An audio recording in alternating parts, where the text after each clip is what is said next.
Welcome to the State of Now, Ag, Iowa. We have the lights turned off because they hum a little bit.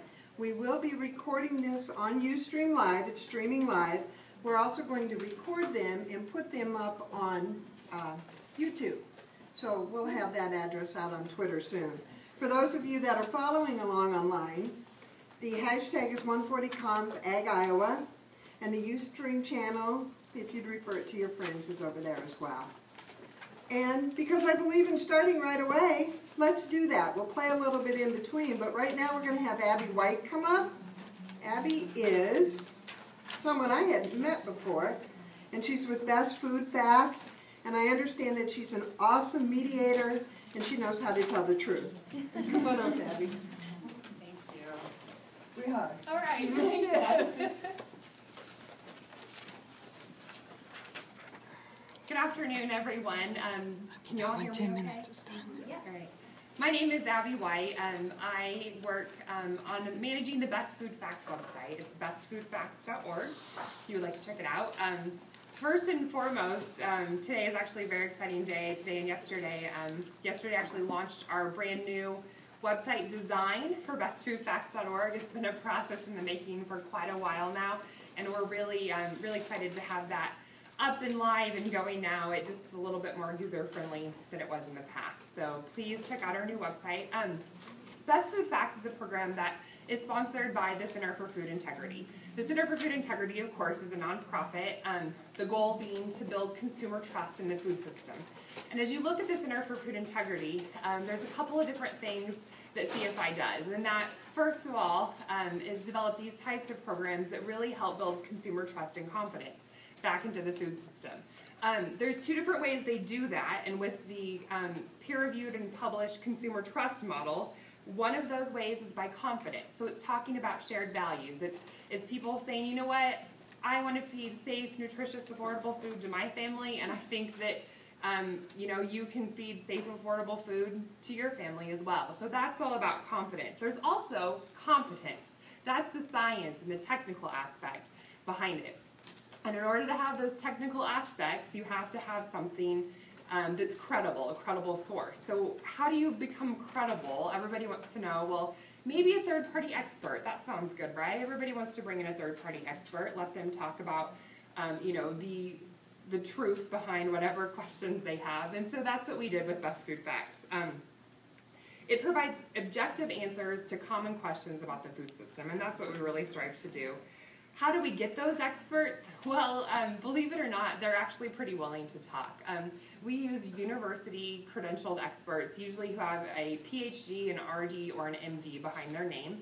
And those are our credible third-party experts that we reach out to and help them help them talk about how, and answer any question that consumers have about the food system. The website has a couple different aspects to it. First is our Food for Thought blog, and that's kind of our main way that we reach out to consumers is we put the information out on the blog. Consumers can submit a question in the submit a question section, so it can be anything from are GMOs bad for your health to, you know, I have a question about how to lose weight. It can be questions, are leftover onions, is it okay to use leftover onions, or should I, you know, store them in a different way, things like that. So they'll submit a question to the website, and then we reach out to the experts. We have a network of about almost 150 experts right now. Again, that are university-based, PhDs, RDs, and that kind of thing in their field of study that we'll reach out to answer those questions. When we first started this process, we of course came up with, you know, all of the really hard topics, you know, GMOs and you know, resistant weeds and, you know, all those really hard things that, you know, we as, you know, being in agriculture think that consumers want to know about. And that's true to some extent, but we found also that consumers also want to know about leftover onions and how to lose weight, different things like that. So getting that information to the experts, having them answer those questions is something that, that we're really proud of doing. Being the voice of reason is what we do with those third-party experts because of all of the noise that's going on in the system. Right now, we're actually working on 2 different posts, and for those of you who, you know, follow what consumers are talking about and what's going on in the news, be glad to know that, yes, we're going to ask an expert about how popcorn causes Alzheimer's. Have you heard that story? Sure enough, that one came out, and so, we're going to address that question. The latest one we just found a couple days ago was that now they're saying that eating eggs is just as bad for you as smoking.